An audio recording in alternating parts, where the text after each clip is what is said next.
Sometimes the wrong path leads us to the right place. Baghead is a Shudder original directed by Alberto Corredor. But of course, you already knew that. That's a deep cut for wrestling fans nobody else is gonna get. He's done some shorts. Check out his IMDb page for the full list of his work. And this is based on the short film written by Lorcan Riley. Not Mary Riley. We're not confusing the Frankenstein story here. I'm just having a little bit of fun. I mean, no disrespect. I'm just having a little bit of fun with this review. But based on a short film, okay, not the worst thing in the world. Some short film concepts have actually been stretched out into a full-length feature, and sometimes short film directors end up producing some really great shit. So let's see what happened in Baghead. But first, this is written by two different people. One was Christina Pamies, who's done shorts, and the other one was Bryce McGuire, who most recently did Night Swim. Well, fuck. Well, goddamn fucking shit. Night Swim, that goddamn atrocity. But you know what? This isn't Night Swim. Let's give it a chance. So we have a young lady named Iris who doesn't want the world to see her because we know Meg Ryan dies in the end. That is a deep cut reference. Does anybody know what that song is from? Fun fact, it is from a movie that beat Titanic in the box office after so many goddamn weeks and months of Titanic dominating the box office because society was fucked even back then. So, Iris, played by Freya Allen, who was most recently in Gunpowder Milkshake. As far as like any kind of like big role, she actually was pretty good in that. That's a Netflix original you can check out. But this is about the Shudder original Baghead. So she inherits a pub, the Yas Queen's pub. I'm sorry. I'm so sorry. I'm 43 years old and white. It's actually the Queen's Head pub. God save the Marie Antoinette head. Marie Antoinette's head doesn't make an appearance in this. I might have actually enjoyed that. But nevertheless, Baghead basically is about Iris inheriting this pub from her dad with a deep secret. There's something in the basement. And you can't do anything with this thing in the basement. If you do, then shit be going south. So, the description actually gives a little bit more away, but I'm just going to talk about what I thought of this. Basically, there is something in the basement, and something that is going to tie to the world of the dead. And from there, you have a horror movie with a few characters, and basically it's just entirely set in this pub. Okay, one location shoots, not the worst thing in the world. I mean, there was Annabelle Comes Home. There were others. There were also others, but it's set in this pub. It's actually a pretty nice pub. I'd actually like to know what this place really was. Was it a pub? Was it an old hotel? What was it? And Iris, along with her friend Katie. Katie, by the way, who's played by Ruby Baker, who I'd like to see what else she could do. I thought she tried to do just fine in her role here. And also a man named Neil, who is played by Jeremy Irvine. Not Chris Irvine, thankfully. Jeremy didn't have any significant other at the Capitol insurrection. If you get it, you get it. Deep cut wrestling reference. So, from there we have a horror movie. A horror movie with characters with motivations that change on a whim and do weird things. And also, it's proof that sometimes short film concepts work better there, and that if you try to make a short film concept into a full-length feature, you probably shouldn't, employ the person that did Night Swim. I'm not saying that Bryce McGuire doesn't deserve to have work. I'm sure he's a nice guy, and I'm sure he has good ideas. But if he was one of the main writers for this, it explains a lot. It explains a whole lot. Basically, the way I describe this movie, it's like taking the concept of talk to me and unfortunately not doing much with it. The idea isn't the worst thing in the world. The location is fine, but unfortunately, every character is acting like they sustained several major head injuries and are the result of 3 generations of inbreeding, because the character motivations are ridiculous and it just follows a bingo card where, like, okay, we have this preponderance of a tragic backstory. Family didn't talk to each other. Somebody that wants to connect to their past.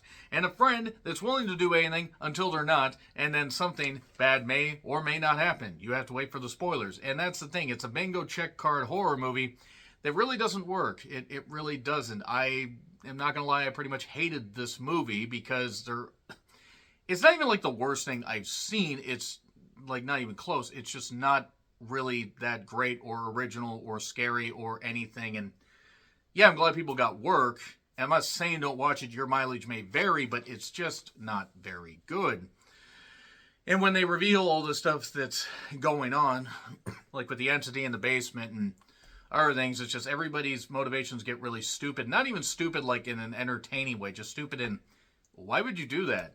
Like, yes, Talk to Me had people doing stupid shit, but it sort of made sense. And also, this movie just doesn't have life and energy and enthusiasm and a really, really stupid third act that actually somehow manages to undo any of the positives in the first act, which weren't many, but at least it limped along at first and then was dragging itself across the finish line. So yeah, it's on Shudder if you want to check it out, but messy, sloppy, not very good. The actors certainly try, but it wasn't very good. Saffron Burrows was in this also. Yeah, the incredibly attractive woman from Deep Blue Sea and other things. She still looks great. I wish she was in something better than this. And also, I do want to say the person who plays the entity, Anne Muller, if I'm pronouncing that right, she does fine. She does fine. I'd like to see what else she can do. But from there, yeah, horror movie that really isn't all that good. Gotta get into spoilers, which really won't take very long.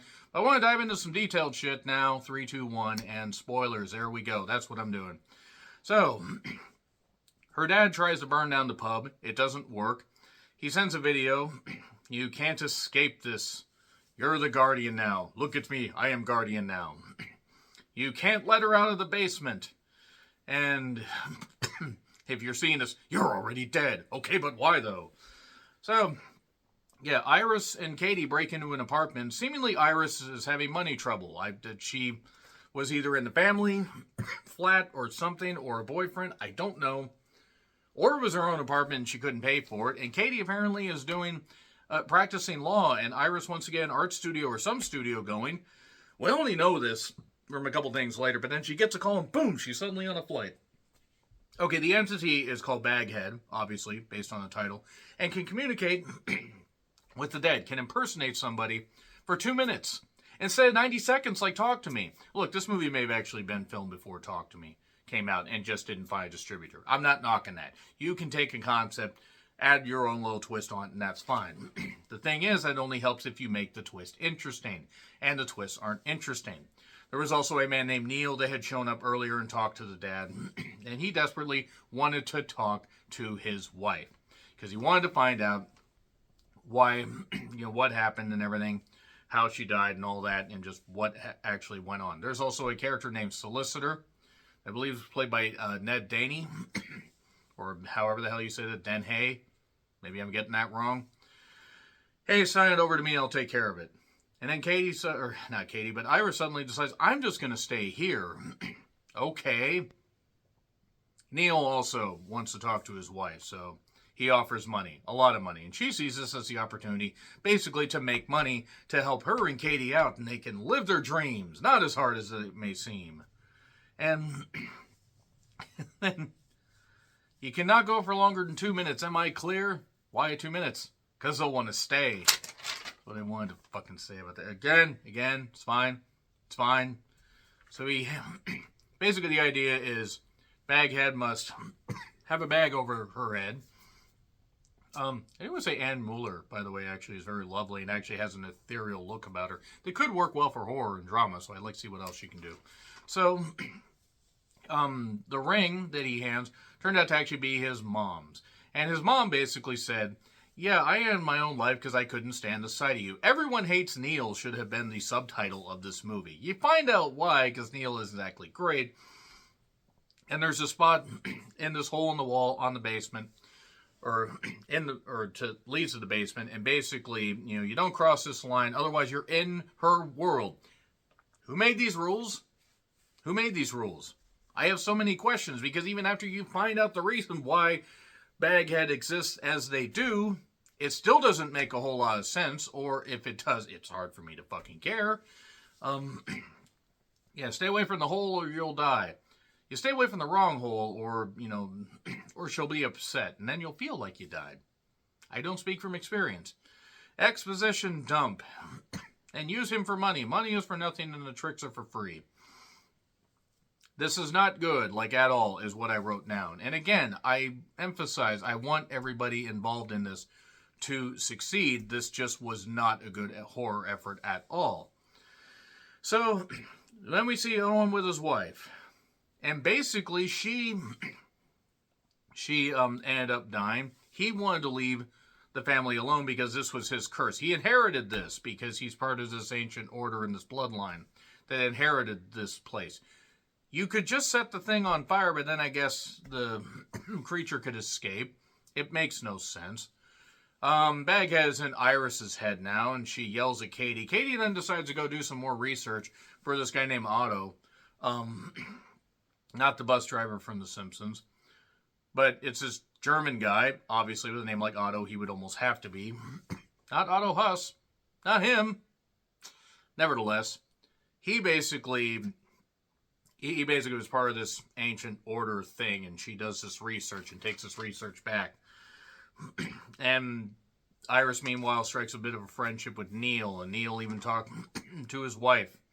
And it turned out that he also drugged his wife because he didn't want her to leave him, like his mother ended her own life and everything. Sure, you don't want your marriage or relationship to end, but maybe don't drug your significant other. That's a safe bet. Safe bet not to do that. But Katie ends up getting attacked by Baghead after crossing the line. Damn you, you should have walked the line like Johnny Cash once said.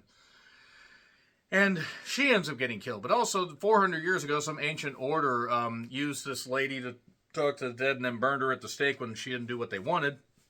Now she's cursed everybody, I guess. Katie's dead, but Iris doesn't know Katie's dead. Neil talks to his wife, and then the timer thing and all that. Yeah. Iris ends up waking up, getting a call from Katie, goes into the basement, into like this labyrinth of tunnels that is basically like Barbarian, and finds Katie suddenly, and it's not Katie. It's obviously not Katie, but Iris is a stupid character, and sees Katie's body. Oh my god. Like, oh, you're gonna free me. But then she won't. And then her and Neil get in a fight, because Neil wants to take over the whole thing and write his name on the deed. But since Iris is still alive, he must kill her. And then they get on the roof, and then he gets a shingle shot. Shingles are terrible, by the way, or so I've heard. And then she gets thrown off the goddamn roof. And she's dead. But since she's the guardian, he brings the body back to the basement. Now suddenly, Baghead has all the power needed to kill Neil by changing into the various people that he's killed or inadvertently led to the end of their lives. And then gets killed. Neil gets killed, and then Baghead comes out and sets the place on fire. Great fire effects, by the way. Much wow. I know it's low budget, but Jesus, don't do shit if it's going to look like that. It's not the worst. Skeletons in the Closet still has the worst effects I've seen all year. But there you go. That's it. Baghead escapes. That was 94 minutes. And actually, I think it was like 85, 86 before the end credits started rolling. Again, starts out okay. Stumbles, breaks its legs, can barely drag itself to the finish line.